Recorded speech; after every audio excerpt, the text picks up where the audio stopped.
et honneur. Nous levons nos mains et te louons, en exaltant ton saint nom. Nous te rendons gloire et honneur. Nous levons nos mains et te louons, en exaltant ton saint nom, car tu es grand. Seigneur, tu fais des miracles, nul n'est comparable à toi. Nul n'est comparable à toi, car tu es grand. Seigneur, tu fais des miracles, nul n'est comparable à toi.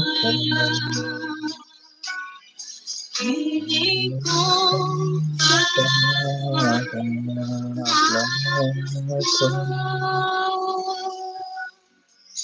Ton gloire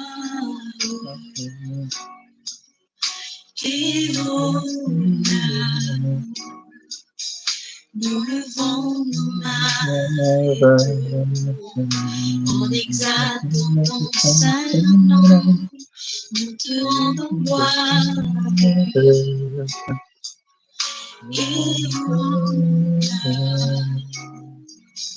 Nous levons nos mains en exaltant ton saint nom, car tu es grand. Seigneur, tu fais des miracles, nul n'est comparable à toi. Nul n'est comparable à toi, car tu es grand. Seigneur, tu fais des miracles, nul n'est comparable à toi. Nul n'est comparable à toi. Car tu es grand. Seigneur, tu fais des miracles, nul n'est comparable à toi. Nul n'est comparable à toi, car tu es grand. Seigneur, tu fais des miracles, nul n'est comparable à toi. Nul n'est comparable à toi. Emmanuel,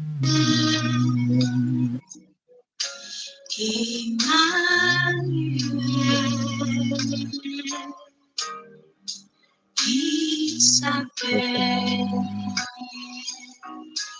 Emmanuel. Il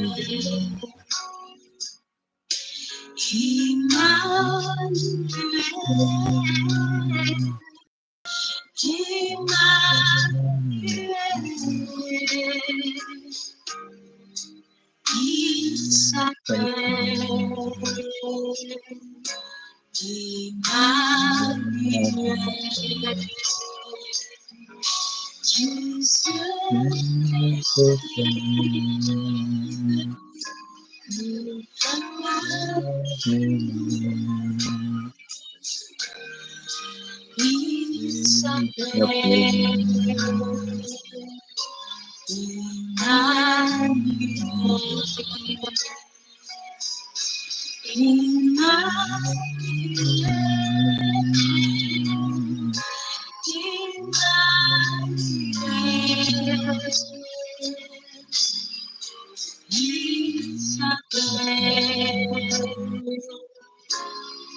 Emmanuel.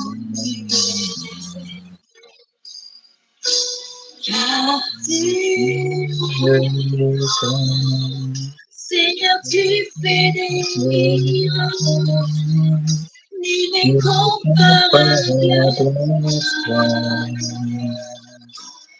Nul n'est comparable à toi, car tu es grand. Seigneur, tu fais des miracles. Nul n'est comparable à toi. Nul n'est comparable à toi.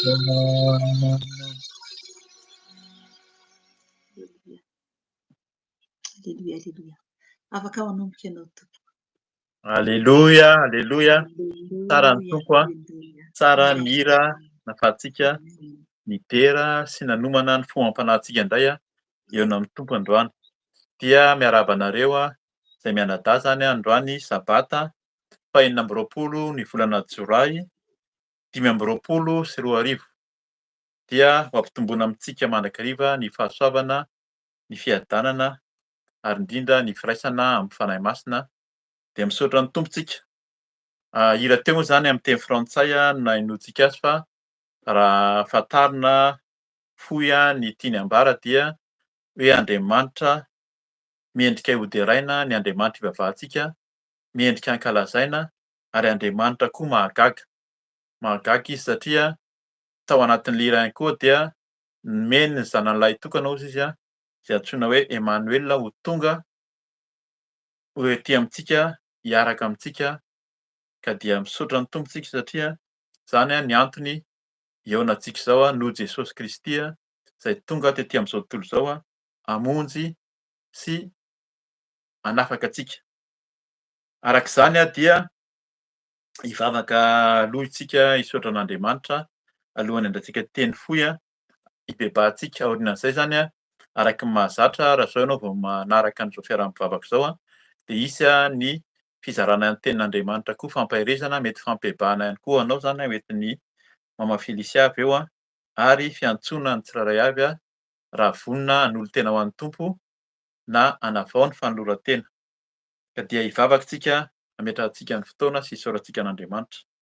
Eny ry Andriamanitra iray, ry Jesosy Kristy Tompo, fanahy masina, midera mankalaza amin'ny voninahitra anao izay ny amin'ny fiasanao noho ny famindraponao. Andriamanitra mahagaga tokoa ianao, tsy takatry ny saina, ny hery sy ny fahefanao. Ianao tompony fahefana rehetra hatrany an-danitra ka hatratỳ an-tany.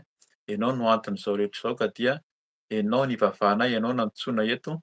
Manatreha anay tsirairay avy, jerehanay Tompo amin'ny toerana misy anay ary indrindra izao asa izao hifampaherezanay, hitadiavanay ianao dia aoka ianao no hanatrika anay ary indrindra hamindra fo aminay sady hamindra fo aminay tsirairay avy amin'ny tsy fahamendrehanay. Fa mila anao izay Tompo, mila anao izay indrindra ilay rano zanakao Jesosy Kristy hanadio anay ka dia aoka tsisy ho ambaranay fa tsy ny sitraponao eto. Irao ny fanahinao masina, hameno anay tsirairay avy. Hiteny ianao Tompo androany hampafantatra indray ny sitraponao ka dia mitenena foana araka ny fombanao fa vonin-keno izay amin'ny anaranao Jesosy naovanay izany vavaka izany. Misaotra Tompo. Aleloia. Amen. Amen. Dia misy tenin'Andriamanitra zany ho vakiantsika, ho raisintsika alohan'ny alohan'ny hibebahantsika satria tsara foana ny mibebaka sy manery tena eo anatrehan'ny Tompo rehefa mitady azy. Hitantsika izany fa teny namboaran'i Jesosy ary zany rehefa voavakintsika ny teny ao amin'ny Liko 4:20. Liko 4:20 ny 9:30 ka hatramin'ny 9:70. Zay zany no vakiantsika andraisantsika teny fampibebahana satria hibebaka eo anatrehan'ny tompontsika alohany azahoantsika ihany koa ny famindrapo sy ny fanahy masina. Liko 4:20 ny 9:30 ka hatramin'ny 9:70 vakiana amin'ny anaran'i Jesosy. Eto amin'ny baiboliko zany dia misy lohateny hoe nisehoan'i Jesosy tamin'ny mpianany.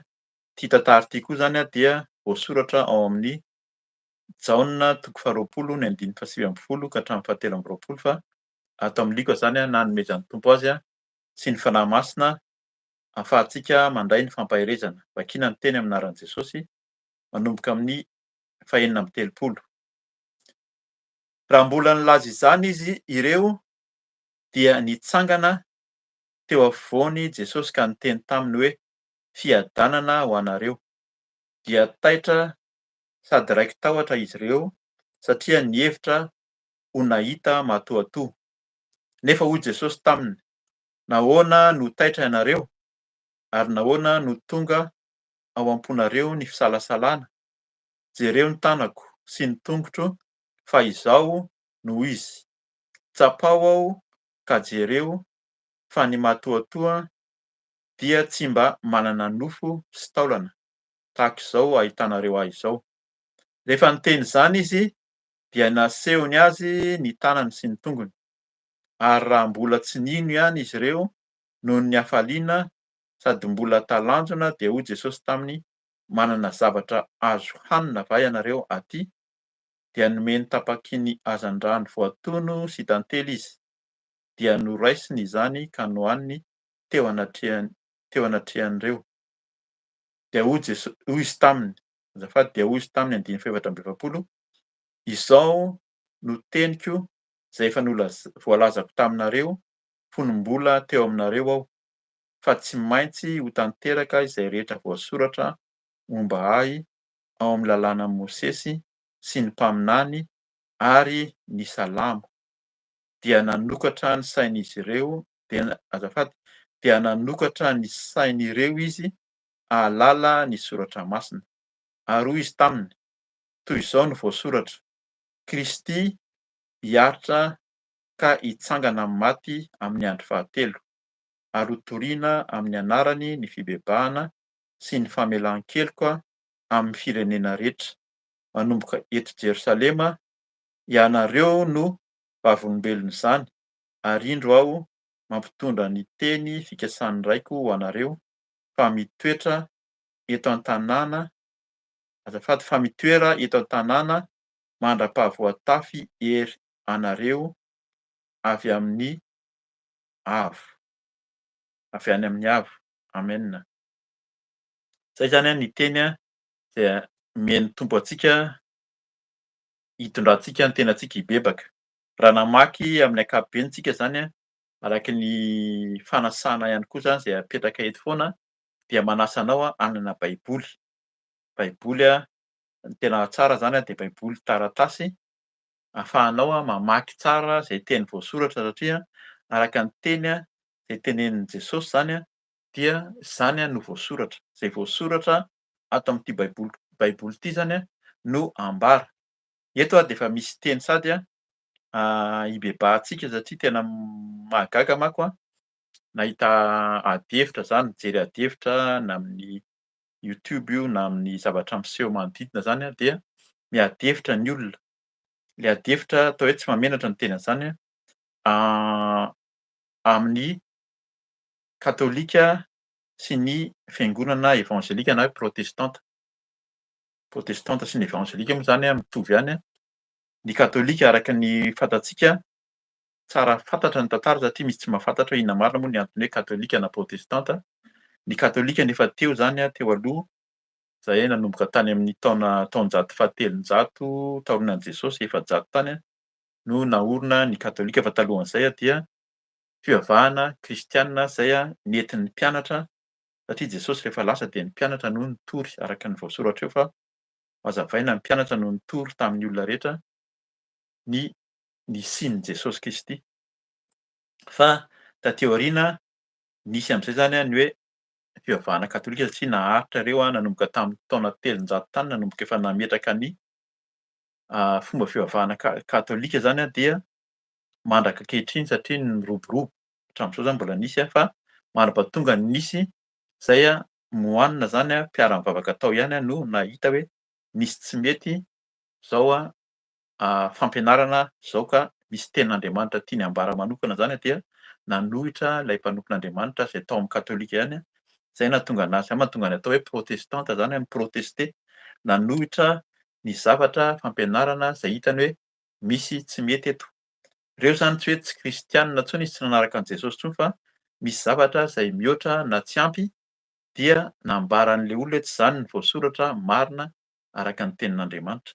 De nisy miadihevitra zany nasain'zareo ilay izy hoe ndao tsika hifandamina ary hoe hifandahatra satria araka ny tantara zany, tantara voasoratra nolazainy teo hoe tamin'ny taonjato fahafito amby folo zany, tsy de lavitra antsika izany tena maro aman'alina amatapitrisany ny olona maty noho ny niady teo amin'ny protestanta sy ny katôlika. Satria ny protestanta dia nanomboka nisy zany ny fanoherana an'le endrika katôlika tamin'ny taonjato faha-efatra amby folo tany ho any. Dia rehefa niroborobo lasa nihabetsaka ireo de tena mifamono satria tsy mitovy le hevitra. Zay mahatonga an'izy hoe ny olombelona zany de mifamono, zany mahatonga ny hoe mila mibebaka. Jesosy de miteny mihitsy hoe mandefitra na mifahavalo nefa teo amin'ny samy kristianina ary de tena mifamono mihitsy tam'zany fa misaotra ny Tompo fa nifanaraka ihany zany tatỳ aoriana dia samy nitondra ny teny. Kanefa de arak'izay teny izay fa misy nitoherin'ny protestanta tao zany. Protestanta nanoratra tam'zany voalohany moa zany de ry Luther, ry Calvin sy ny hafa dia nanoratra zany ireo hoe zao anie ny tena tenin'Andriamanitra. Dia hatramin'izao zay mahatonga antsika hoe tsy mahamenatra ny miteny an'izany fa hatramin'izao dia mbola misy ihany zany io fanazavana io hoe zao zavatra nataonareo na zavatra eto amin'ity zavatra eto ity dia mba tsara ihany hazavaina amin'ny olona hoe ao amin'ny tenin'Andriamanitra sa tsy ao amin'ny tenin'Andriamanitra satria izay zany no tena toriana. Hoe voasoratra tokoa ve ao amin'ny tenin'Andriamanitra de ny tena tiako lazaina eto manko rehefa nihaino an'le débat moa zany filaza azy amin'ny teny frantsay adihevitra de miteny zany rehefa miresaka miadihevitra dia miteny nisy mpanompon'Andriamanitra anankiray zany avy amin'ny araka ny teny teo zavatra misy ilay izy satria tsy mahamenatra mety hitan'ny rehetra ihany koa angambany efa hitanareo zany adihevitra niantso katôlika fito izy sy olona protestanta zany na ao amin'ny evangelika fito de le olona anankiray amin'ilay katôlika miteny satria le protestanta zany miteny hoe inona marina no tena voasoratra ao amin'ny tenin'Andriamanitra de le katôlika miteny hoe tena mino ve nareo fa de izay voasoratra ao amin'ity zavatra ity de tena marina tokoa. Lasa mampieritreritra zany zay hoe le tenin'Andriamanitra zay soratana satria efa nambarany amin'ny Deutéronomisy de miteny mihitsy hoe Andriamanitra de miteny hoe ity ny voasoratra amin'ny lalàna Mosesy. De any amin'ny Apokalipsisy izay ambara matetika mihitsy fa raha misy manala na de litera iray amin'io teny eo izy de Andriamanitra no hitsara azy. Fa de le olona miteny mihitsy hoe nareo ve zany mino fa ireo evanjely efatra nosoratana teo Matthieu, Marc, Luc, John de tena hoe avy amin'Andriamanitra tokoa sa olombelona nanoratra azy? Zany hoe any amin'le fotony mihitsy zany de efa tsy mino le olona satria tsy mino izy hoe le evanjely efatra ireo farafaharatsiny dia nosoratan'olombelona ve sa avy amin'Andriamanitra? Lalàna Mosesy moa zany dia be da be nefa hoe toeriny ihany koa. Ka zay mila hibebahantsika any amin'ny fotony ihany zany de efa mila mahafantatra hoe mino tsika fa tenin'Andriamanitra zao zaraina zao. Enkany ny Tompo hanazava mampanahy antsika ary zay mahatonga ny teny eto hoe rehefa misy nofy fahitana na zavatra miseho dia miteny foana hoe amarinina amin'ny tenin'Andriamanitra na mamiteny foana hoe na ny tsirairay avy ary de tokony hanontany ao amin'ny Tompo hoe inona marina no manambara an'izany amin'ny tenin'Andriamanitra zay voasoratra eto. Fanazavana foana manko izany satria liako de izy irery no tsy jiosy manoratra ato amin'ny baiboly ato, indrindra ato amin'ny testameta vaovao zany liako dia dokotera grika, resy lahatra zany namandry Paoly izy io dia nahafantatra na nahita koa nahita fahitana zany hoe resy lahatra ny amin'ny Jesosy Kristy dia tena izy manambara ny amin'ny tantaran'i Jesosy zany, liako manoratra ny tantaran'ny liako zany sy ny asan'ny apôstôly. Ka zany zavatra tsara fantatra satria na raha i Paoly ary zany, i Paoly resy lahatra nahita an'i Jesosy nihaona tamin'i Jesosy dia amindry koa zany hoe olombelona ihany koa le mitantara fa tsy tena hoe voasoratra araka ny maha-tenin'Andriamanitra azy. Ka mampitandrina antsika zany efa hibebahantsika sady raha tsy mino tsika fa tenin'Andriamanitra zao ifampizarantsika zao dia efa hoe foana ihany zany ny ifampahirezana. Fa mila mino tsika voalohany indrindra hoe Andriamanitra teneninantsika foana zany Andriamanitra de fanahy ary zay mino anazy dia mivavaka amin'ny fanahy ary Andriamanitra de naniraka antsika, nifidy antsika ho tempolon'ny fanahy masina ihany koa ka dia mino Fa tahak'izany nahazo an'ireto mpianatra reto vakiako fohy zany ny eo amin'ny andiny enina amby telopolo amin'anaran'i Jesosy hoe raha mbola nilaza izany izy ireo dia nitsangana teo afovoan'i Jesosy ka niteny taminy hoe fiadanana ho anareo dia taitra sady raiki tahotra izy ireo satria ny hevitra ho nahita matotoa. Zay mihitsy zany, miady hevitra le olona satria efa nitantarany teo aloha teo zany, tsy vakiantsika ny teo aloha fa efa nisy nahita na ny Maria Madeleine na ny mpianatra sasany hoe nahita an'i Jesosy, zay nihaona taminy, de mbola miady hevitra teo ry zareo satria nihaona niafina ry zareo.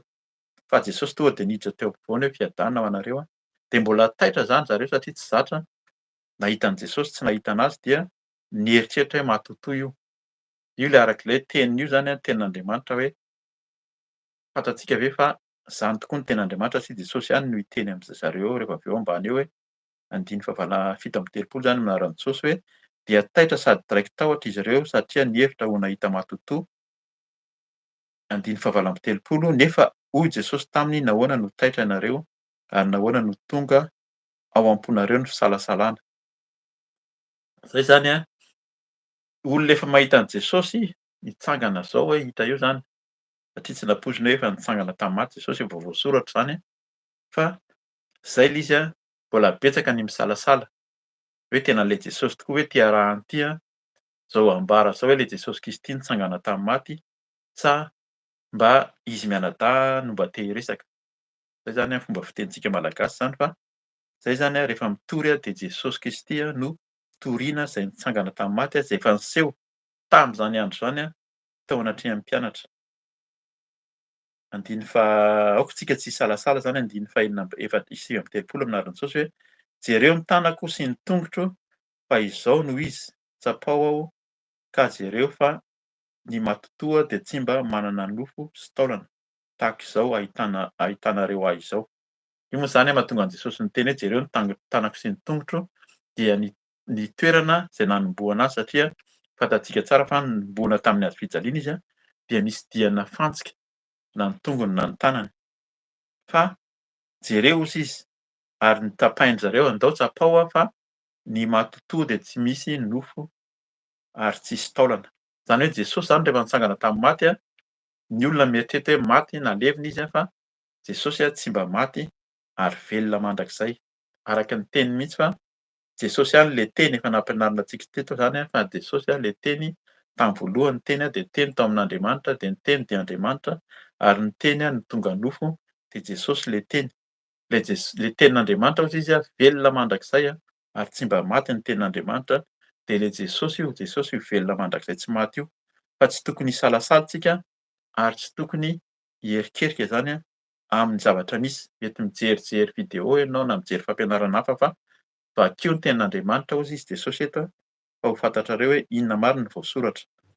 Andiny fahaefapolo amin'anaran'i Jesosy. Rehefa niteny zany izy de nasehony azy ny tanany sy ny tongony ary raha mbola tsy nino ihany izy ireo noho ny hafaliana sady mbola talanjona de hoy Jesosy taminy manana zavatra azo hoanina avy ianareo dia nomeny tapaky ny hazan-drano voatony sy tantely izy dia noraisiny izany ka nohaniny teo anatrehan'ireo. Zay zany le porofo teny eo anatrehany nahita mihitsy zany ireo Luka no mitantara eto zany voasoratra koa zany any amin'ny Jaona koa dia nahita, fantatsika Jaona fa izy le mpianatra tian'i Jesosy indrindra, izy nanoratra ihany koa ny Apokalipsy de izy mihitsy zany zareo zany no mahita mihitsy hoe tena io le Jesosy nanambara mihitsy hoe zahako velona, afaka misakafo, afaka mihinana, afaka miresaka aminareo. Andiny fahaefatra amby efapolo amin'anaran'i Jesosy dia hoy izy taminy: izao no teniko izay efa nolazaiko taminareo fony mbola teo aminareo aho.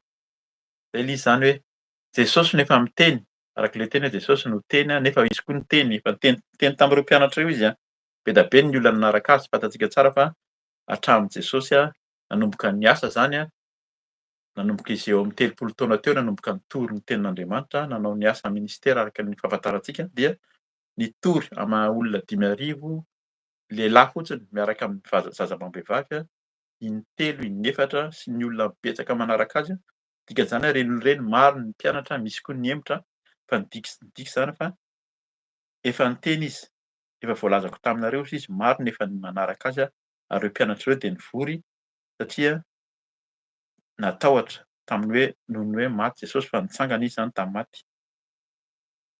Izao ny teniko izy izy a, izay efa voalazako taminareo fa tenin'i Jesosy zany ary zany teny zany de voasoratra ato amin'ny boky ihany koa. Fonom-bola teo aminareo aho a, fa tsy maintsy ho tanteraka zay rehetra voasoratra momba ahy ao amin'ny lalàn'i Mosesy sy ny mpaminany ary ny salamo. Zany lalàn'i Mosesy sy ny mpaminany ary ny salamo zany a dia ny testameta taloha araka ny fahafantarantsika azy. Lalàn'i Mosesy a dia le boky 5 voalohany a, io no atao hoe Torah zany amin'ny teny hebreo a, dia ny mpaminany a manomboka teo zany nisy mpaminany a zay fantatsika tsara Jeremia, Isaia, Ezekela sy nireo hafa koa zany a zay a naminamy vangin'Andriamanitra ary ny bokin'ny salamo dia tiany lazaina amin'izany hoe tena betsaka ireo boky teo aloha zany a zay mitantara dia efa nambarany amin'i Jesosy. Arak'le teny efa hitantsika ihany a fa tsy ho vakiana intsony amin'ny Jaona voalohany fa zavatra rehetra de natao a no ariana noho Jesosy, n'inona zavatra miseho a de noho izy ihany ary zay no teneniny eto hoe zany rehetrarehetra zany anefa efa voasoratra momba ahy amin'ny lalàna Mosesy sy ny mpaminany ary ny salamo. Raha tsy mino zany tsika arak'izay hoe inona ny zavatra voasoratra ao dia vakio. Mila mamaky ny tenin'Andriamanitra, io zany de tena mila zavatra anankiray voalohany a dia mahery mazotoa mamaky ny tenin'Andriamanitra fa raha tsy zany a de voafitaka. Tenin'Andriamanitra zany zao fa amin'izao fotoana misy antsika zao dia nomena fahalalana, mena fahaizana, misy ny mahay mamaky teny amin'ny teny maro ary, teny anglisy, teny frantsay a, teny gasy, be da be ny baiboly efa voasoratra amin'ny teny gasy a, fa mazotoa mamaky ny teny a fa raha tsy zany a dia voafitaka. Ary rehefa misy zavatra miseho dia hamarino araka ny tenin'Andriamanitra fa na Jesosy ary miteny mihitsy eto hoe araka ny voasoratra tao amin'ny lalànan'i Mosesy, ny mpaminany ary ny salamo dia ny testameta teo aloha zany araka ny filazantsika azy a, ary araka ny efa nambarantsika teo fa ny Matthieu, Luc, Jaona sy Matthieu, Marc, Luc, Jaona dia tenin'Andriamanitra zay a namanginy ny fanahy masina ireo mpanoratra tam'zany. Mila mino zany tsika fa raha tsy mino zany tsika de arak'izay teny zay a de mamorona ny olona. Lasa mamorona de mametraka araky ny teny frantsay monko no ilazana azy a, mamorona doctrine.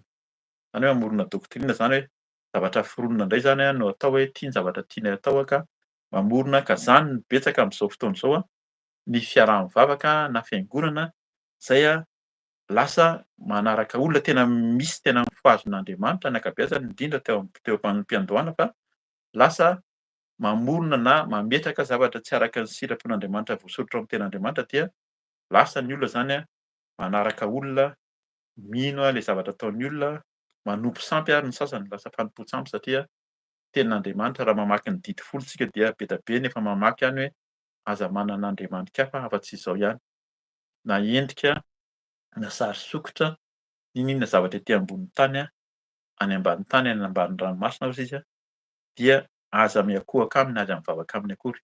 Tamin'ny heriny a dia zany mihitsy ny tenin'ny Tompo teto hoe Andriamanitra ihany ny vaovao.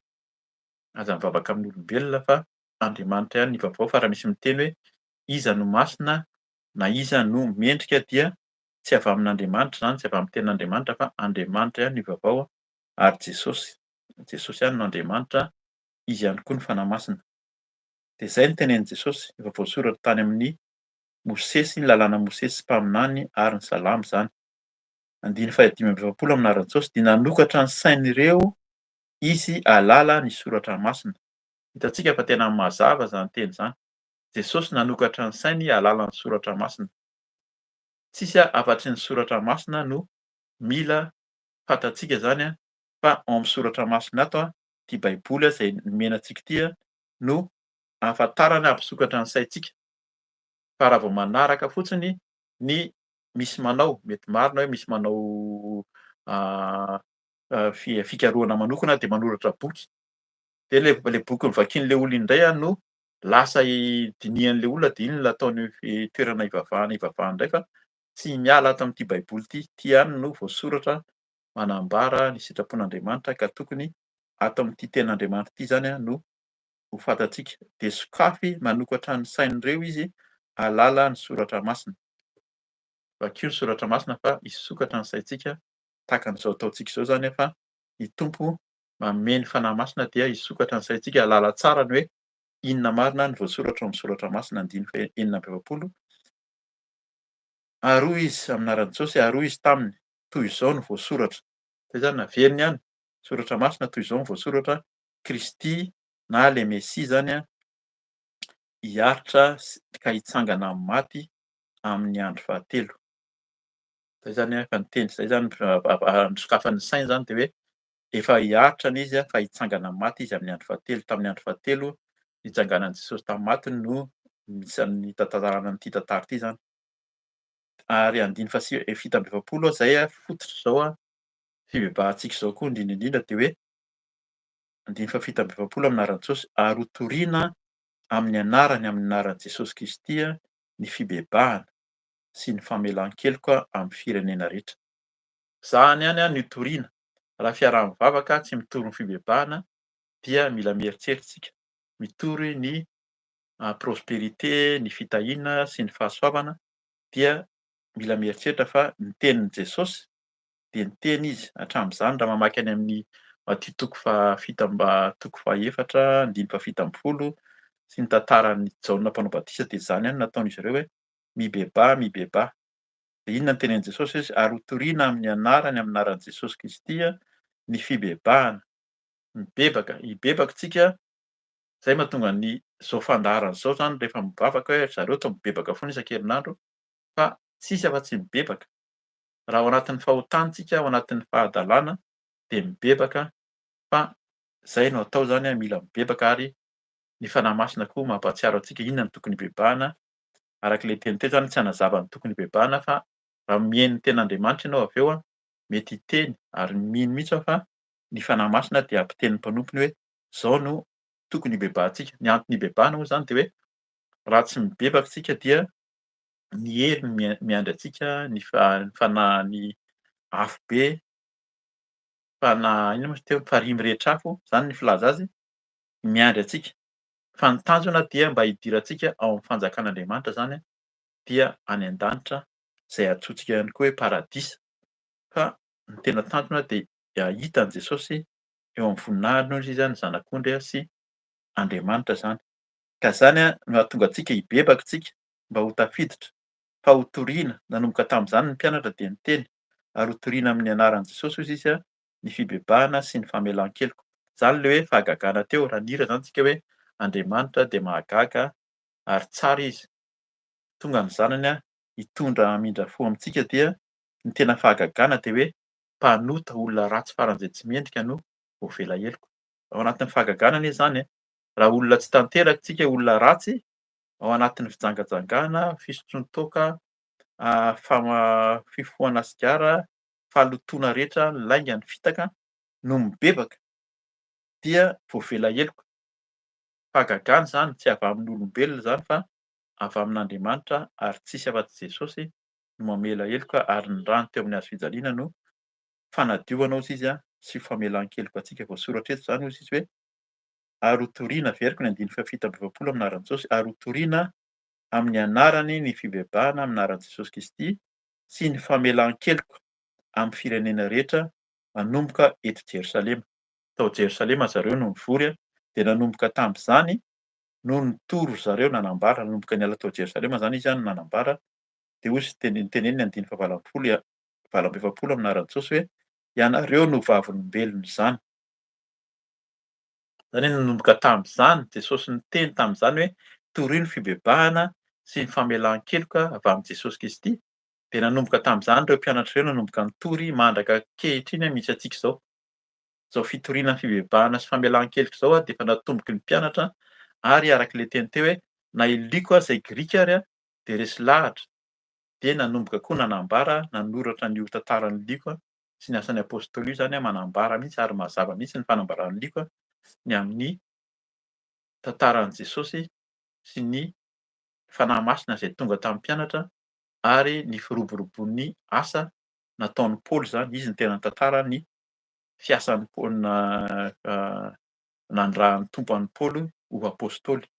Ka zany tahak'izany koa tsika rehefa resy lahatra mandray an'i Jesosy voavela heloka, mibebaka dia mandehana hozy izy mitory ny filazantsara, mitory manambara vavolombelona zany hoe izaho anie raha olona ka zao taloha vao avela ny heliko dia hitory ampahafantatra ny olona fa Jesosy Kristy ilay zanak'Andriamanitra, izy ilay Emanuela, tonga tetỳ amin'ny olona, tonga tetỳ amin'izao tontolo izao lasa nofo, izy ilay teny ary izy no toriana manerana ny firenena rehetra.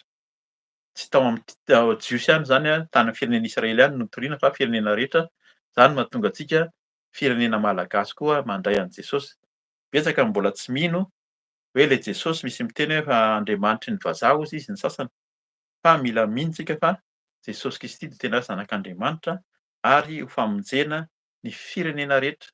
Zao tontolo izao rehefa mino ianao manaiky ary mibebaka amin'ny fahotana dia miala amin'ny faharatsiana dia vao avela heloka hozy izy ka dia androany ianao zany raha hibebaka isika rehefa vao handohalika hifoana dia atolorin'ny Tompo eto eo anatrehany izy ny tena miheno. Zay zany tsy maheno ny vavaka ataonao any anasanao zay handohalika, hibebaka, hitondra ny tenantsika, ny fiainantsika tsirairay avy anatrehan'ny Tompo. Ny Tompo no mahita ny tsirairay avy fa zay dia manambara ny teny izay voasoratra zany nambaran'i Jesosy. Ka dia aoka ny Tompo hamangy antsika 580 farany alohan'ny hiveavantsika. Arindro aho mampitondra ny teny fikasany raiko ho anareo fa mitoera eto an-tanàna mandrapahavoatafy ery anareo avy any amin'ny avo. Tenin'i Jesosy moa zany any amin'ny Jaona any izy miteny hoe mandrapahatonga aza mbola mihetsiketsika olo fa andraso ny fanahy masina. De arak'ilay teny teo hoe tao amin'ny asan'ny apôstôly tamin'ny andron'ny Pantekôsta zay fotoana fihaonan'ny Jiosy tao Jerosalema no tonga ny fanahy masina tamin'ireo mpianatra ireo ka nampijoro azy zany nitory ny filazantsara tamin'ny olona rehetra. De arak'izany koa rehefa mibebaka isika mahatsiaro vao avela heloka, mahasahy mandroaka ny asan'ny maizina ny asan'ny devoly dia angatao ny fanahy masina ho amintsika fa zany no ahafahantsika manambara ny tenin'Andriamanitra amin'ny olombelona rehetra. Andohalika isika, hibebaka isika de manasa anao zany hanaraka ny vavaka fibebahana ihany koa sy hibebaka amin'ny Tompo.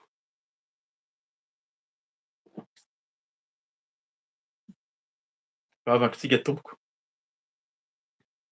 Eny Tompo ry Andriamanitra iray, Jesosy Kristy fanahy masina, misaotra anao zay ny amin'ny teny mampianatra anay mba hibebahanay. Hay ianao tokoa ilay Jesosy Kristy nandresy ny fahafatesana, nitsangana tamin'ny maty, Andriamanitra velona, Andriamanitra mahery, Andriamanitra koa mamindra fo. Eny Tompo zany no efa nampianarinao anay tahaka ny nampianarinao ireo mpianatra, ireo mpanomponao hatramin'izany fa tianao ny olona rehetra hibebaka, hibebaka amin'ny fahotana, hibebaka amin'ny fahalotoana. Fa raha tsy mibebaka izay Tompo dia zay dia ho tsaraina amin'ny fahotanay ka mielo sy ny afo be no miandry anay. Ka zany no angatahanay sady mba ahazahoanay famelan-keloka aminao izay narotsaka ao teo amin'ny hazofijaliana ny ranao Jesosy. Ianao ilay nomboana ny tananao sy ny tongotrao nanidatsaka ny ranao Jesosy hanadiovana anay. Ka ankehitriny zay manantona anao ampanetretena, mandohalika, mifono aminao amin'ny fahalemenay rehetra, amin'ny fahotana tsy araka ny sitraponao. Entineo anatrehanao Jesosy ny masonay izay nijery fitaka, nijery zao tontolo izao araky ny teny nambara teo dia matetika mijery, mamaky ny teninao ihany koa zay nefa zavatra hafa no raisinao tsy mino fa ianao ilay miteny, ianao ilay avy amin'ny lalàn'i Mosesy, avy amin'ny mpaminany no efa niteny taminao, niteny anao Tompo ny salamo sy ny boky rehetra izay nomenao anay dia efa nanambara anao izany. Ianao ny voatantara ao amin'ny testameta vaovao ka dia tokony ino izay Jesosy ny amin'izany mifono aminao raha mijery nefa tsy mino ny amin'ny teny rehetra izay efa nambaranao Jesosy. Ny fijerinay izao tontolo izao, ny fomba fijerinay koa Jesosy izay ratsy koa mitondra ny fonay maloto, fierikerehana.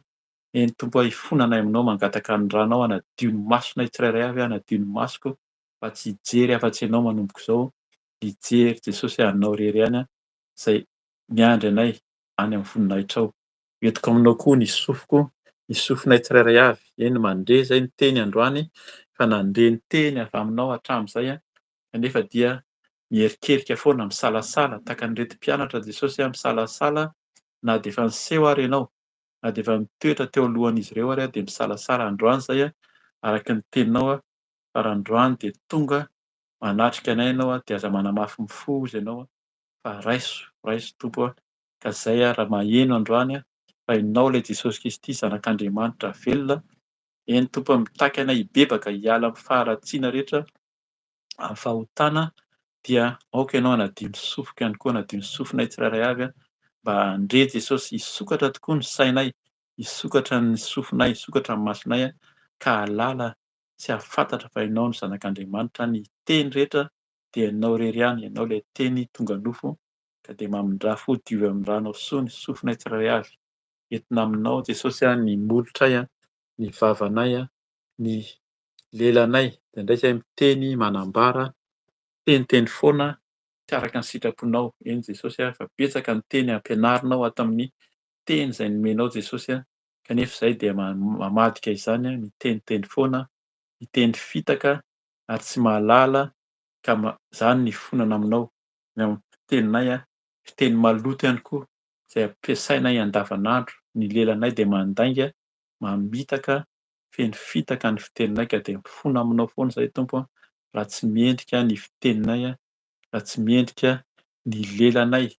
Lelanay hozy ianao lela de zany dia tena kely nefa mitondra fahafatesana, mitondra fahalitoana ho an'ny olona ka de zany ny fonana aminao. Diovy amin'ny ranao soa ny lelako, ny lelanay tsirairay avy, ny molotray, ny vavanay mba tsy teniteny foana, tsy teny fitaka fa mba hadio sy mazava araky ny sitraponao, araky ny teninao Jesosy ambaranao, ampianarinao anay tahaka ny nampahafantarinao ireto mpianatra reto androany dia aoka izay Jesosy anaiky ny teninao irery ihany ary aoka hiteny hiteny ny fahazavanao, ny filazantsara, ny zavatra tsara no ambaranay Jesosy ka de misaotra indrindra manadio anay amin'ny ranao soko ny amin'ny vavanay sy ny lelanay, ny molotray ny fijery sy ny fiainanay rehetra. Entina aminao ny tanana Tompo, ny tananay koa de nandray sy niasa, indraindray izahay de manao asa tsy araky ny sitraponao Jesosy. Eny Tompo hifonana aminao satria indraindray izahay mandray ny asa tsy araky ny sitraponao any amin'ny tananay, izay zavatra nataon'ny tananay no raisinay nampiasainay tsy araky ny sitraponao de angatahana aoka tsy zany Jesosy no ahasakana ny fidiranay any amin'ny voninahitra ao Jesosy araky ny teninao fa raha ny tananay havia na ny havanana ary hozy ianao no tsy miendrika, miendrika ho tapahana fa tsy zany no ahasakana ny famonjena Tompo. Aoka tsy ho hiandry tapahan-tanana izay Jesosy aoka ianao hamindra fo, hangataka ny ranao soa Jesosy hanadio tokoa, hanadio satria ny ranao irery ihany no hanadio ny asanay, ny tananay tahaka izany koa ny hitondrana ny tongotra nandeha nihazakazaka taty amin'izao tontolo izao nihazakazaka amin'ny fanarahana olona, nihazakazaka amin'ny fanarahana fiangonana, fanarahana anarana fiangonana, zany no nihazakazahanay. Ankehitriny izay Jesosy mifono aminao satria tianao hanaraka anao amin'ny teny izay nomenao Jesosy, tsy ho an'ny olona fa ho anao irery ihany. Ianao no arahanay Jesosy, ny lalana makany aminao izy ianao dia tery hety tsy malalaka. Hatramin'izay izahay de nandeha tamin'ny lalana malalaka ho anao izay tianay atao. Ankehitriny maheno ny teninao dia mangataka aminao diovy ny tongotray, diovy ny tananay fa tsy handeha amin'ny lalana malalaka hitondra anay amin'ny fahaverezana amin'ny lalana tery. Tery ny lalana hozy ianao, hety ny zioako hozy ianao, maivana ny zioako ka dia pio izay Jesosy ahazaka ahay hanaraka ny lalanao, ny dianao irery ihany, ny dianao irery ihany no ariahanay Jesosy ka de ataovy mahafantatra izany izahay, mazoto mamaky ny teninao, mahafantatra ny teninao satria ao no misy ny lalanao Jesosy ahafahanay manaraka izany araky ny sitraponao.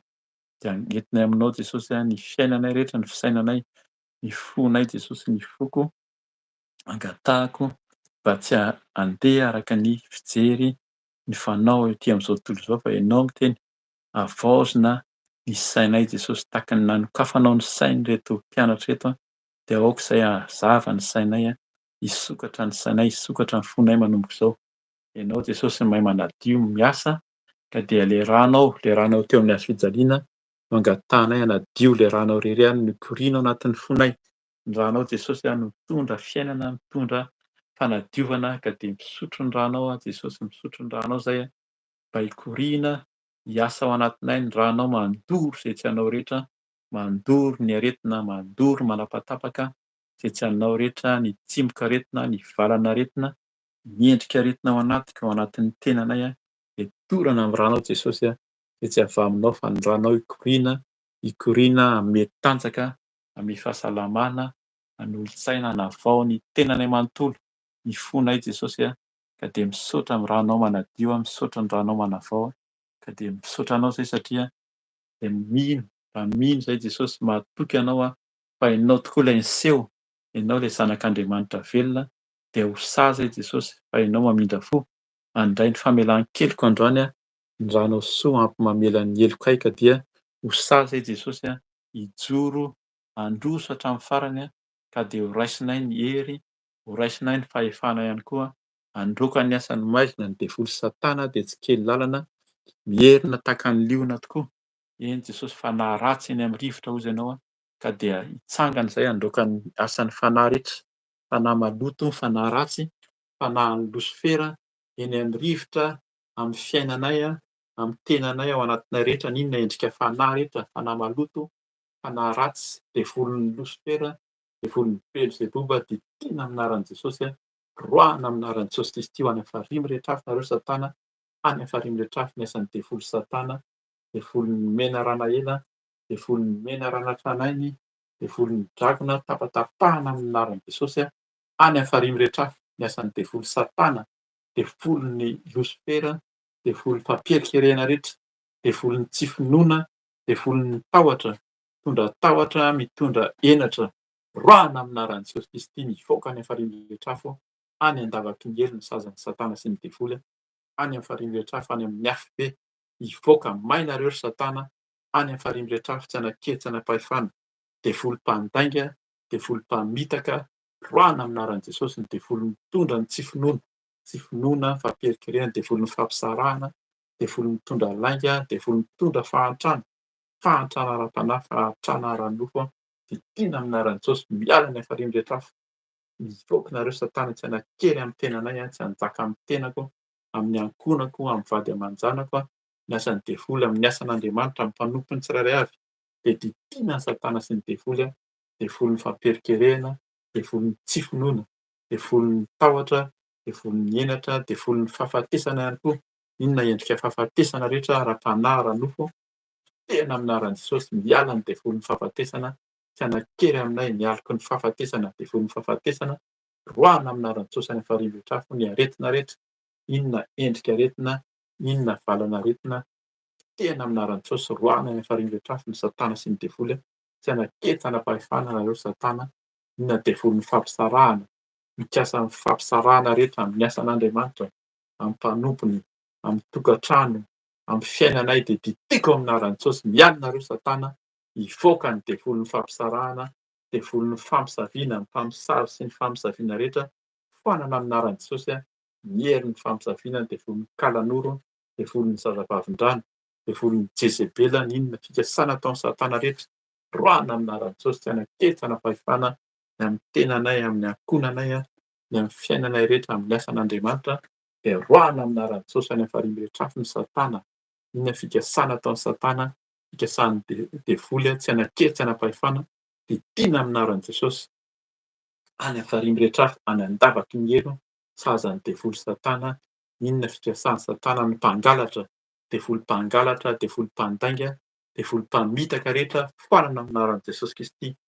foanana amin'ny anaran'i Jesosy, miala nareo Satana, devolin'ny fampierikerena, devolin'ny fahalemena, devolin'ny fahaviana rehetra, roahana amin'ny anaran'i Jesosy any amin'ny farihy mirehetra afo, devolin'ny fahalainana, devolin'ny tahotra sy ny henatra, roahana amin'ny anaran'i Jesosy any amin'ny farihy mirehetra afo, ny fikasana rehetra, didina amin'ny anaran'i Jesosy any amin'ny farihy mirehetra afo, tsy hanan-kely, tsy hanam-pahefana, n'inona sakana ataon'ny devoly a, inona fikasana rehetra dia potehana amin'ny anaran'i Jesosy, tapatapahana ny lohan'ny drakona, ny mena rana ela, ny mena rana tranainy, fatorana amin'ny anaran'i Jesosy, atsipany an-davaky ny elo, atsipany amin'ny farihy mirehetra afo ny asan'ny devoly Satana, ny losifera sy ny Beelzeboba sy ny rongony, miala nareo Satana, any amin'ny farihy mirehetra afo ny sazan'ny devoly Satana, fa ny rahan'i Jesosy, ny rahan'i Jesosy andrakotra Raha an'i Jesosy Kristy mandrakotra ny tenanay manontolo, ny tenako, ny fananana, ny tokantrano, ny asan'Andriamanitra rehetra, ny mpanompony rehetra, rakofana ny ràn'i Jesosy a,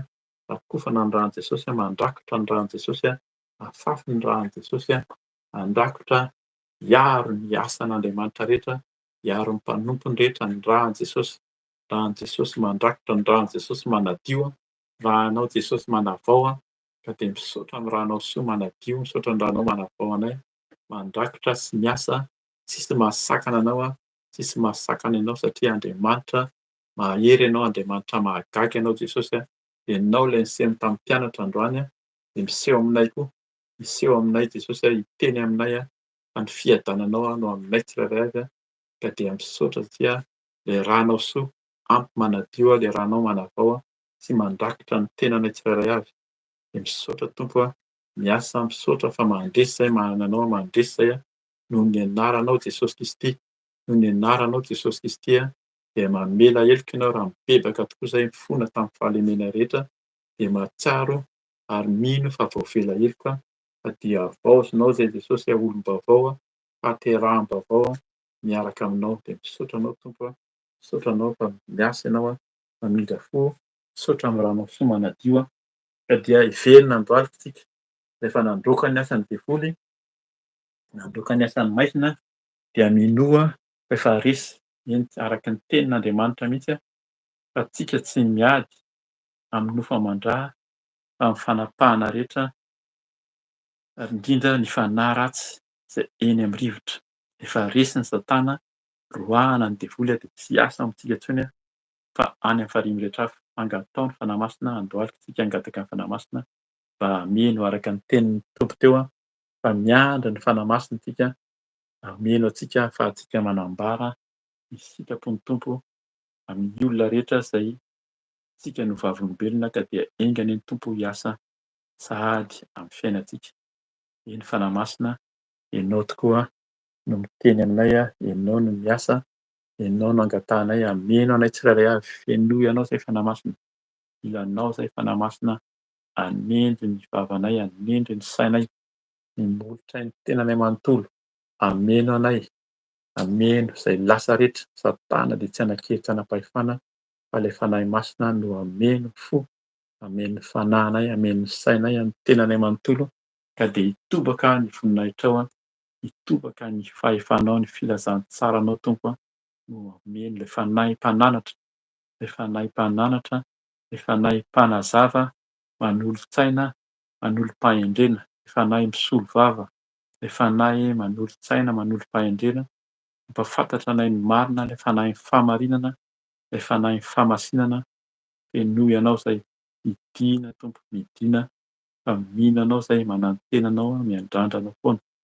Fenoy zahay Tompo a, ahafahanay mampahafantatra ny olona fa ianao Jesosy a, le zanak'Andriamanitra velona, ianao namonjy ny olona rehetra, ianao nanolotra ny tenanao teo amin'ny hazofijaliana, ho famonjena, ho fanavotana ny rahanao tsoa, rahanao soa, manadio, manavao a, ka de ho feno anao zahay Tompo, feno ny fanahy masina, le fanahy masina, le fanahy masina, hameno anay Tompo a, hiasa aminay tsirairay avy a, hiteny ihany koa, hiteny araka ny sitraponao a, mba ino tanteraka izay fa ianao irery ihany a no toriana aty an-tany ka hatrany an-danitra.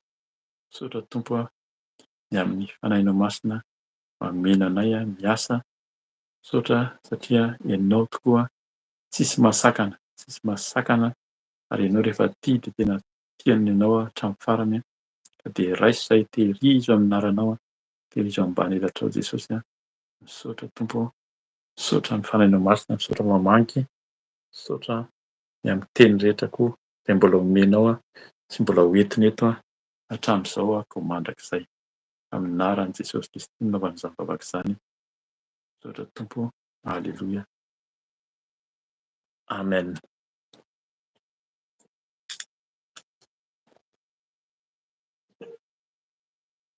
Haleloia, dia misaotra ny tompontsika ny amin'ny fotoana efa vita teo zany a, de araka ny efa nambara teo a, dia mbola hitondra ny teny fampaherezana, mety fampibebahana, fampianarana ao aty indray zany a, Mama Felicia, ka dia misaotra ny tompontsika. Efa mibebaka tsika vao vela heloka nandray ny fanahy masina dia ny tompony hiasa amin'ny tany tsirairay ampahery. Ka dia efa manao velomanareo sady aho zany aminaran'i Jesosy.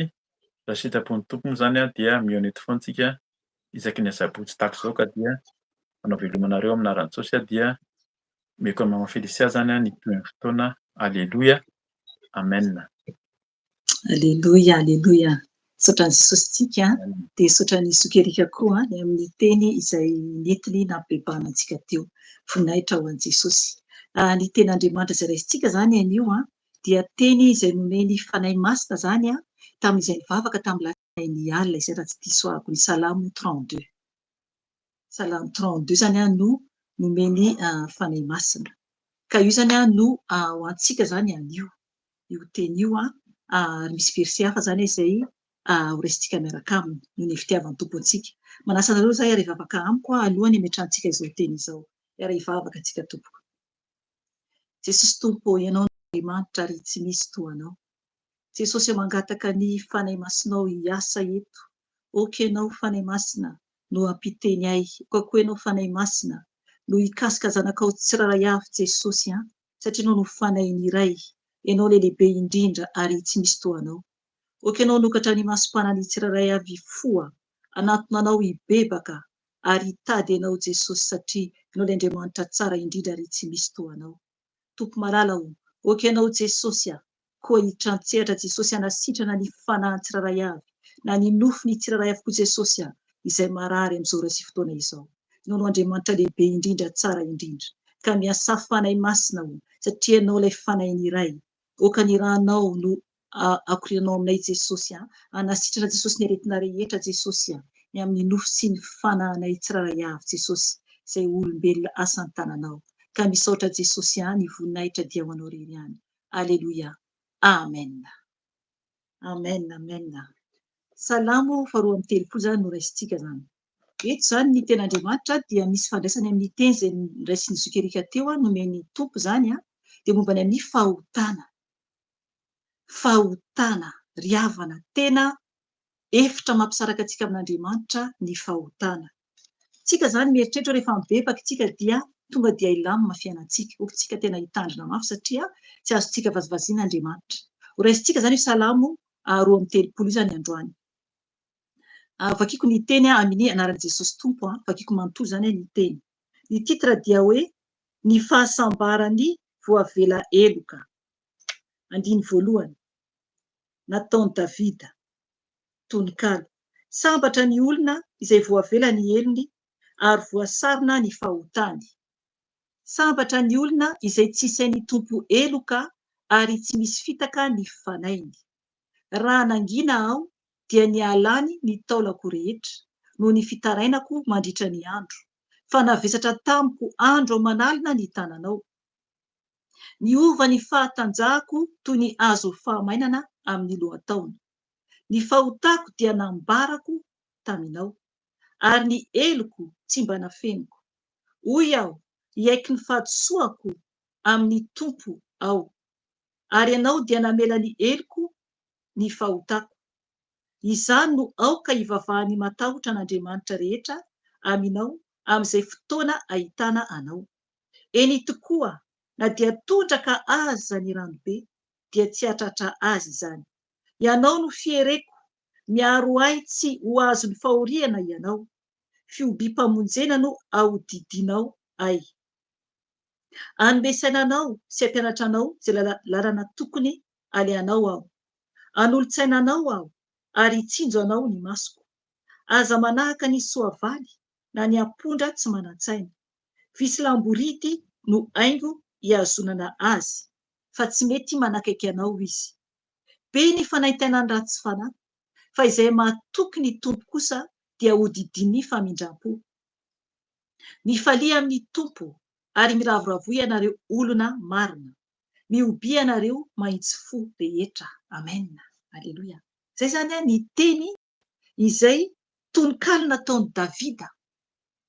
Ny salamo rehefa mamaky azy isika dia tsy atao hoe toko satria sady hira no tononkalo no vavaka zay zany any amin'ny salamo dia tsy azo atao hoe toko fa atao fotsiny hoe fa azo atao hoe fa dia eto zany salamo 2:30 io vavaka nataony Davida io azafady io tononkalo nataony Davida io dia tena hoe tokony ho raisitsika tsiraray avy hoe inona zany no tian'io ten'Andriamanitra ambara io.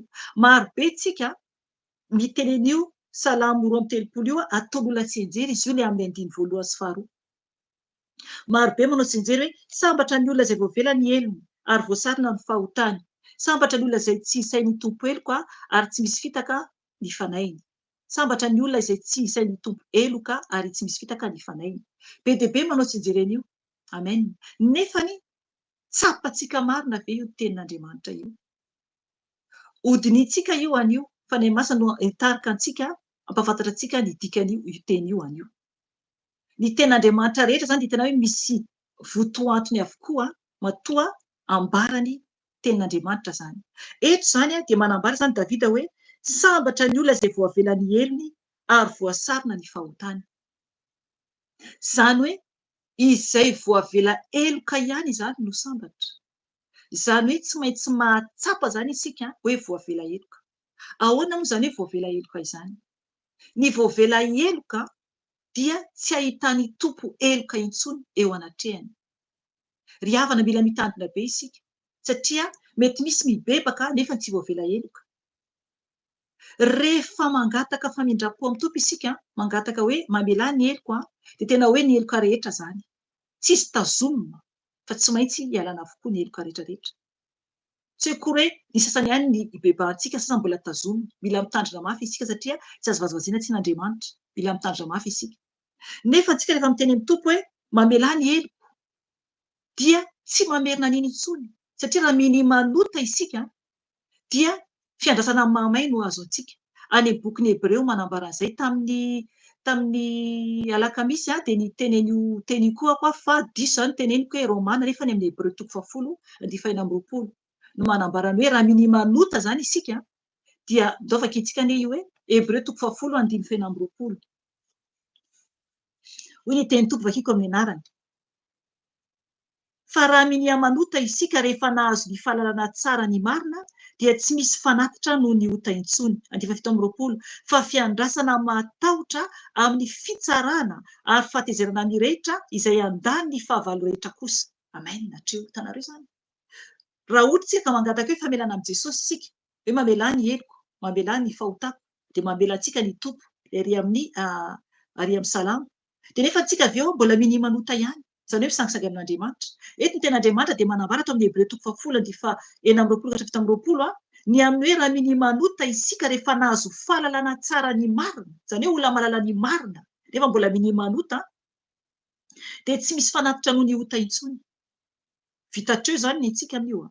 Mazava be ny ten'Andriamanitra dia hoe 17:20 fa fiandrasana matahotra amin'ny fitsarana ary fahatezerana mirehitra izay andany ny fahavalo rehetra kosa. Amen. Ry havana, lasa toy ny fahavalo isika. Lasa toy ny fahavalo isika raha misangisangy amin'Andriamanitra. Io Andriamanitra io tsy olombelona koa ka azontsika vazovaziana.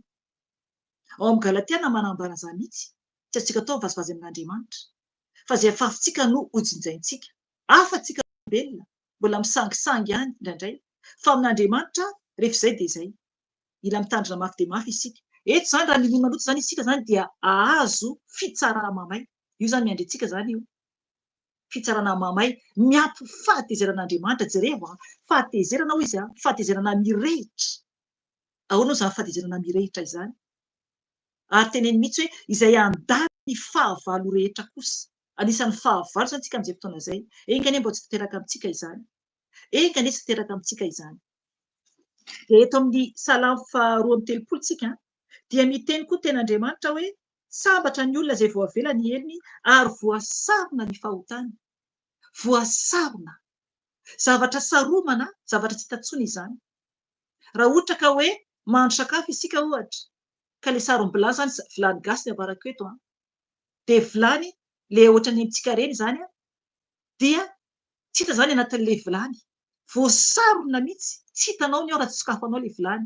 Aty ampita mantsy any amintsika koa fa misy an'izay misy vilany hoe vitra ny sarony. Fa vilany hoe tena misarona tanteraka zany no ambarako eto. Eto zany ny tompo rehefa ohatra ka hoe mamela antsika izy dia tena hoe adinono mihitsy zany fahotantsika. Voasarona zany fahotana zany no atao hoe olona sambatra. Io ten'Andriamanitra io dia ary amin'ny any amin'ny Jeremia. Atao hoe jerentsika any amin'ny Jeremia 3:30. Jeremia 3:30 andiny faha 1:10.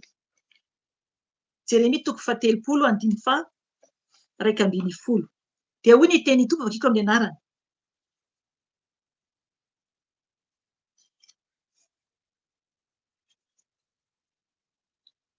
Fa momba anao aho mba hamonjy anao, hoy ny tompo. Koa na dia levoniko aza ny firenena rehetra izay nampielezako anao, dia tsy mba ho levony kosa ianao. Anao azafady tsy ilay izy azafady fa diso ilay verset iray. Mika azafady eo amin'ny bokin'ny Mika 7:7-10. Fa raisitsika rehefa avy eo fa tsy momba an'io zany nambarako amin'io. Mika 7:7-10. Ataontsika amin'ny bokin'ny Mika. Mika 7:7-10. Dia hoy ny teny tompo vakiko amin'ny anarany. Amindra fo amintsika indray izy ka anitsakitsaka ny fahotantsika. Eny, ary ianao ho any amin'ny ranomasina lalina ny fahotany rehetra. Amen. Hitanareo zany. Tena hoe amindra fo amintsika zany ny tompo rehefa vela heloka zany isika rehefa mangataka aminy ny hoe hialantsika amin'ny fahotantsika. Dia amindra fo izy zany ka anitsakitsaka ny fahotantsika ny tompo no manao izany. Eny, ary ianao ho any amin'ny ranomasina lalina ny fahotany rehetra. Amen. Ry havana, any amin'ny ranomasina lalina. Zany hoe tsy hitan'ny tompo intsony zany ary tsy hitanao intsony koa zany fahotantsika. Rehefa tena hoe voavela heloka zatsika satria voasarona zany ilay fahotana. Tsaroman'Andriamanitra ilay fahotana. Zay tsika zany vao tena hoe madidio natray ny tompo. Tsy akory hoe iny dia mbola misy kely ihany avoaka indray avy eo hoe mbola manota ihany hoe mbola misy nafenipeniny. Tsy miheno ny tompo raha misangisangy amin'Andriamanitra isika. Andiny faharoa, sambatra ny olona izay tsy isain'ny tompo eloka ary tsy misy fitaka ny fanainy. Zay mitovy amin'ilay teo ihany. Zany hoe adinono tompo mihitsy zany ny fahotantsika rehetra zany. Efa rian'ny ranomasina zany ilay izy. Andiny fahatelo, raha nangina aho dia ny alany ny taolako rehetra noho ny fitarainako mandritra ny andro. Io zany dia manambara zany io isika zany rehefa ohatra ka tena hoe mangina eo anatrehan'ny tompo, ny aintsika amin'io fantatsika tsara fa tena ny alany zany taolantsika rehetra noho ny fitarainana mandritry ny andro rehefa tena mibebaka aminy, manantona azy, mitaraina aminy.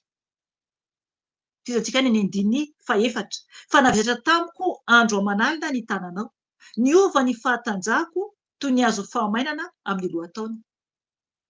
Eo zany tsika dia ny tanan'ny tompo no nitsotra teo. Izy mananatra antsika. Mananatra ny Jesosy anarina isika. Ao amin'ny bokin'ny Jeremia, ho any amin'ny Jeremia amin'izay tsika amin'io Jeremia 3:30-1:10. Io ilay vakintsika teo fa ho raisitsika zao io. Zany hoe tompo zany mananatra antsika zany izy mba hiovantsika.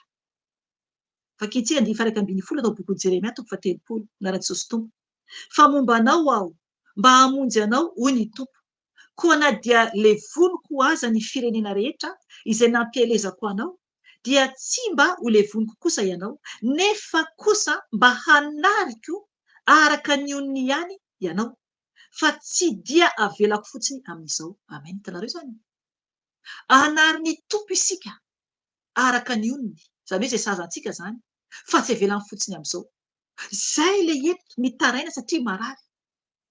Eto zany amin'ilay mahatsiaro ny amin'ny hoe niova ny fahatanjahako toy ny azo fahamainana amin'ny lohataony. Tena hoe ao zany ilay aretinao, zay ilay fananaran'ny tompo zay. Aza mieritreritra ny aretina rehetra dia hoe ataony fahavalo avokoa, fa misy aretina ananaran'ny tompo antsika. Misy ny aretina ananaran'ny tompo antsika mba hiverina aminy isika. Andiny fahadimy, ny fahotako dia nambarako taminao, ary ny eloko tsy mba nafeniko. Hoy aho, hiaiky ny fahadisoako amin'ny tompo aho, ary ianao dia namela ny eloko ny fahotako. Io teny io dia mila tsika mamboraka ny fahotantsika amin'i Jesosy. Tsisy azontsika fenina. Tsy maintsy tsika manambara satria fantany anie na dia tsy miteny ary itsika. Tsisy miafina amin'ny tompo ny momba antsika rehetra. Eto zany Davida dia nanambara hoe ny fahotako dia nambarako taminao. Aza manafikeloka amin'Andriamanitra fa fantany io.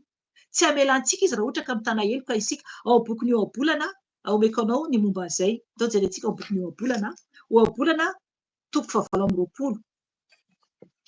Tsy afaka manafikeloka isika. Mila antsika mitsotra ny amin'ny fahotantsika. Ohabolana toko 7:20 ny 7:17. Hoy ny teny Tompo vakiko amin'ny anarany. Izay manafina ny fahotany dia tsy ambinina, fa izay mitsotra ka mahafoy azy no ahazo famindram-po. Amen. Hitanareo izany. Izay manafina ny fahotany dia tsy ambinina. Aza mieritreritra mihitsy raha misy fahotana fentsika dia hoe hitantsika ve ny Tompo na hoe hanafaka antsika ve Jesosy. Mazava tsara ny ten'Andriamanitra hoe tsy ambinina zany izay manafina fahotany. Fa izay mitsotra, mila mitentsika amin'ny Tompo Jesosy nanao an'izao aho. Hitany anie io na dia fentsika ary. Nanao an'izao a Jesosy ka mamindra fo amiko nefa tsy averina intsony iaho. Fa fitsarana amin'ny fahatezerana mirehitra no miandry antsika raha ohatra ka hoe mbola mamerina le ota ihany isika avy eo. Fa eto tena hoe fa izay mitsotra ka mahafoy azy no ahazo famindram-po. Amen. Mila mahafoy tsika ny fahotantsika. Ry havana foizo ny fahotana. Ho any amin'ny elo ve zava-doza anie izany. Afoizo ny fahotana. Ario mihitsy ny fahotana. Apetrao tongotry Jesosy Jesosy amela ny heloka antsika dia ny Tompo anary izany any anatin'ny ranomasina lalina araka vakintsika teo ao amin'ny boky ny Mika. Apetrao amin'ny Tompo ny enta mavesatra aminao. 9. Izany no aoka ivavahan'ny matahotra an'Andriamanitra rehetra amin'izay fotoana ahitananao. Eny tokoa na dia tondraka aza ny ranobe dia tsy hatratra azy izany. Amen. Hitanareo izany. Rehefa matahotra an'Andriamanitra isika dia mivavaka aminy, mangataka aminy. Na inona problema na inona zavatra misy amin'ny fiainantsika dia matahotra azy isika. Raha matahotra azy isika dia ny Tompo amaly olana. Izy anasitrana antsika. Analany ratsy rehetra amintsika. Mila antsika rehefa mitsotra aminy ary mametraka an'izany eo an-tongotry Jesosy. Nefany averiko indray aokantsika hitandrina mafy dia mafy satria ny Tompo mahita hoe sao dia zavatra hoe filan-javatra fotsiny anantonanao an' Jesosy. Mila antsika tena manolotra ny tenantsika manontolo ho azy. Dia eo ny Tompo hitratsehatra hamonjy antsika. 7. Ianao ny fiereko, miaro ahy tsy ho azo fahoriana ianao. Fihobi-pamonjena no ahodidinao ahy. Amen. Ry havana. Oka ny Tompo no fierentsika. Oka ao aminy isika. Raha misy zavatra miseho dia tonga dia ny Tompo aloha antsoina. Mandeha amin'i Jesosy, mangataha famindram-po. Zay vao miantso mpanompon'Andriamanitra. Raha ohatra tokisanao ilay mpanompon'Andriamanitra. Ny Tompo aloha ny anantony. Zay vao mandeha amin'ny olona ianao. Satria izay ny amin'i Jesosy. Izy no fierentsika. Izy no solution amin'ny zavatra rehetra. Izy. Fa tsy tsika olombelona mihitsy. 9. Hanome sainanao sy hampianatra anao izay lalana tokony alehanao aho. Hitanareo izany? Ajanoko hatreo aloha. Ny Tompo hanome saina. Ambara mihitsy hanome saina ny Tompo. Hamesy anantsika ny Tompo. Hampianatra antsika izy. Ary anao izay hampianatra anao izay lalana tokony alehanao aho. Hanolo-tsaina anao aho ary hitsinjo anao ny masoko. Amen. Ny mason'ny Tompo mitsinjo antsika. Mitsinjo antsika ny Tompo. Mahita antsika izy. Ka tokony isika tena hoe ahatsapa hoe izy no antonana voalohany amin'ny zavatra rehetra. Raha mbola tsy handray Jesosy ianao dia miomana handray ny Tompo. Tsy ny olombelona akory ny solution amin'ny problema misy ianao, na zavatra izay andalovanao, na amin'ny ho avinao, fa ny Tompo irery ihany. Izy no afaka hanome saina antsika tsiraray avy. Izy no afaka hampianatra antsika tsiraray avy. Ary izy ihany koa no manoro lalana izay tokony alehantsika. Izy irery ihany. Izy ihany koa no manolo-tsaina antsika. Ary hitsinjo antsika ny masony. Ny fanahin'ny masina no miasa amin'ny fotoana io. Ireo zavatra rehetra ireo. Satria izay ny fanahiny iray. Izy ilay ao anatintsika. Ny fanahiny iray. Izy no hanomesana antsika. Izy no hampianatra antsika. Lalana tokony alehantsika koa. Izy nitarika antsika. Ary hanolo-tsaina antsika izy. Hitsinjo antsika ny mason'ny Tompo avy eny an-danitra. Aleloia. 7. Aza manahaka ny soavaly na ny ampondra tsy manan-tsaina. Visy lamboridy no haingo hiazonana azy. Fa tsy mety manakaiky anao izy. Amen. Ry havana. Aza mba toy ny biby. Ny soavaly na ny ampondra tsy manan-tsaina hoy ny ten'Andriamanitra. Tsy kaneka nataon'Andriamanitra mitovy endrika aminy. dia itsika ve manambany ny tenantsika ho toy ny biby? Antsika anie safidy e, antsika ny safidy, antsika zanak'olombelona ny safidy. Mifidia ho an'Andriamanitra, fa aza manaiky ho an'ny fahavalo. Fa raha manaraka ny tompo isika dia ny tompo hanafaka antsika tanteraka. Izy no hanavitra antsika tanteraka, tokony hatsapa izany isika. Satria ny biby dia tsy mety manakaiky anao izy, izay ny biby.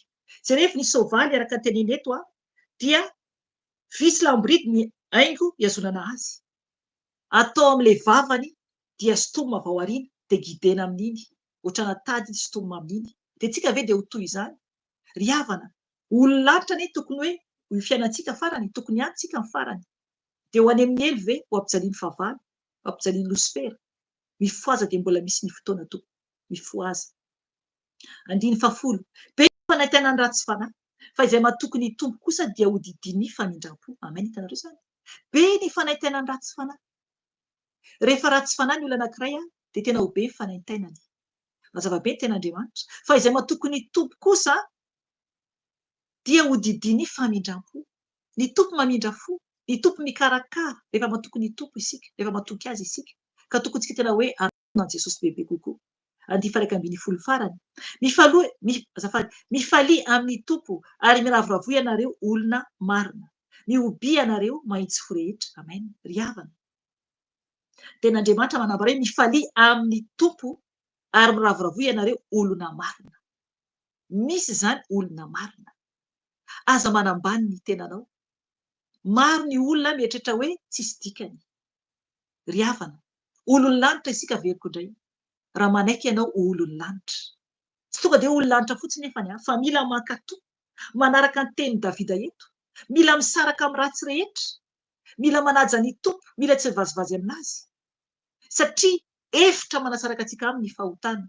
Efitra io. Ao amin'ny bokiny Isaia 1:50. Efitra manasaraka antsika amin'ny tompo ny fahotantsika. Ny elokantsika. Rindrina mihitsy io. Ndao efa kitsika ihany. Isaia 1:50, andiny voalohany, horaisitsika. Isaia 1:50,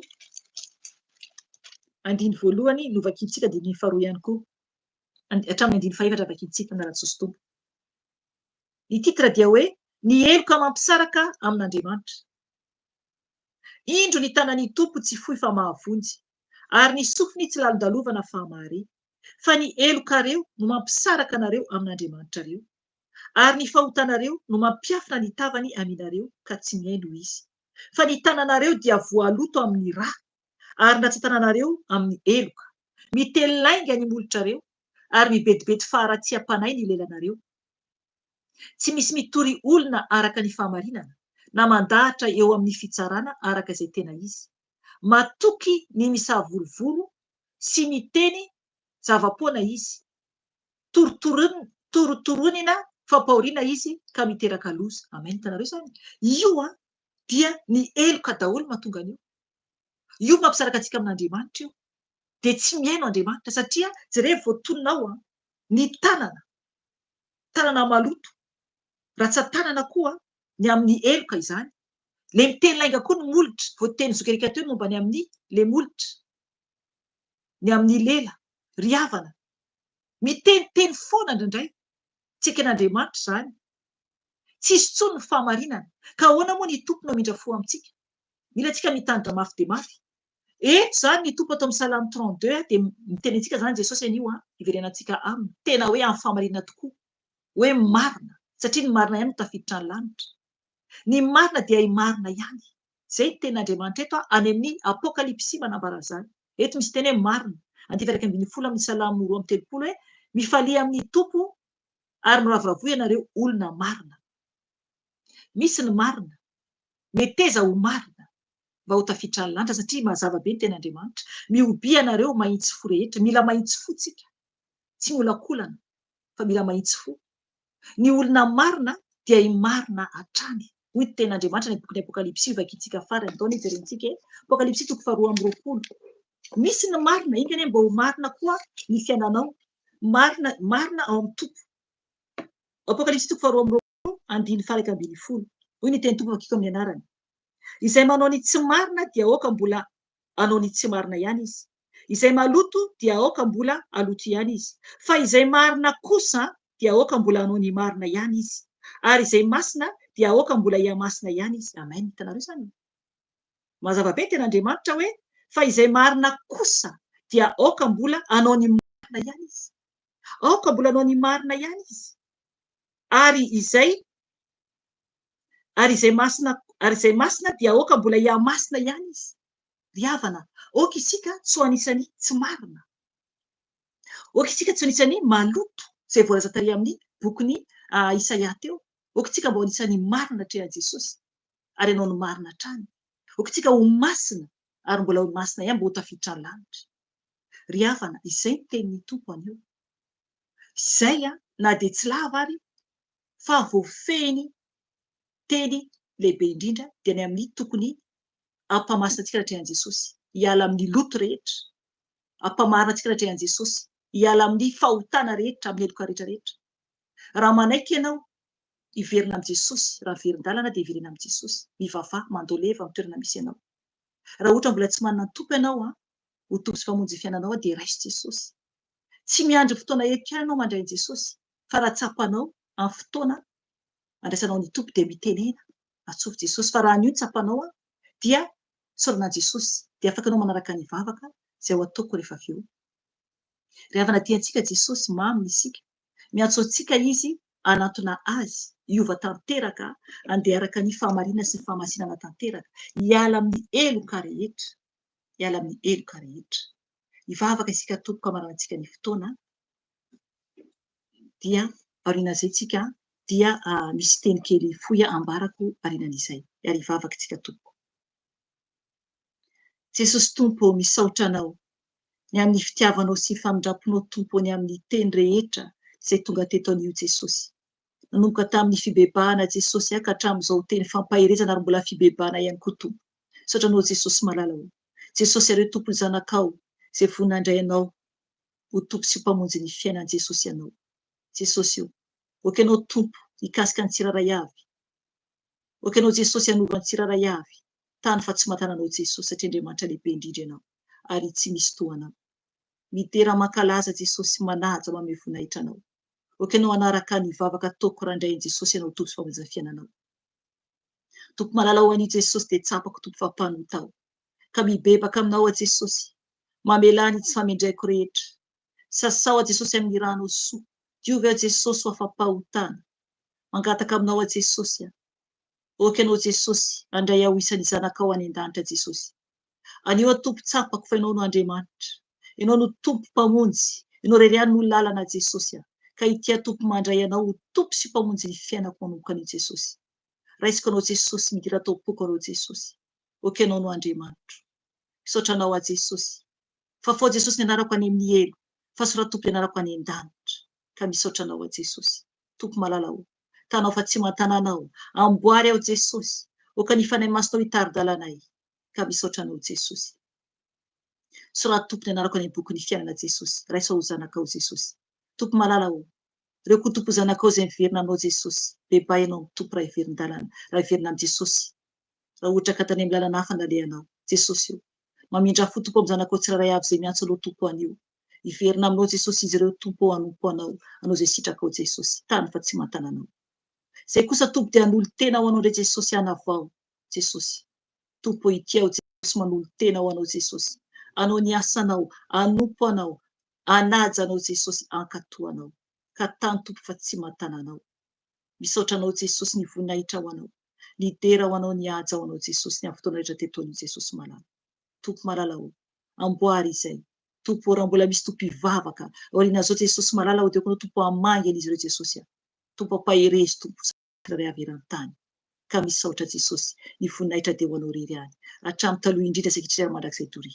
Aleluia, aleluia. Misaotra ray malalao. Aleluia. Amen. Amen, amen. Aleluia. Misaotra ny tompontsika ny amin'ny fotoanan'io dia amin'ny herin'ny tompoko mialatsiny fa tsisy fotoana amin'ny sabata ho avy zany. Satria misy misy programa kely zany amin'ny sabata ho avy fa amin'ny sabata ray iry zany vao misy zany zany hoe sabata ho avy zao tsy misy fotoam-bavaka fa ny amin'ny le 9 zay zany vao misy fotoam-bavaka zany. Zay zany ny programantsika zany dia samy mahery daholo eo amin'ny Jesosy dia ny tompony tantanantsika tsiraray avy dia vavaka ao anareo tsiraray avy izahay. Dia izay tompo ny fotoanan'io dia mametraka veloma aminareo izay zokerika dia manaraka indray ny fotoana mareza tompoko aza misaraka amin'ny Jesosy na dia hoe tsy arahany fotoana amin'ny heriny dia mivavah tadiavan'i Jesosy fa aza miandry anay menada fa manatona ny tompo ianareo ny amin'ny sabata ho avy dia amin'ny herintsika afaka hitandraitsika eto amin'anaran'i Jesosy tompo. Aleloia. Amen. Veloma tompoko.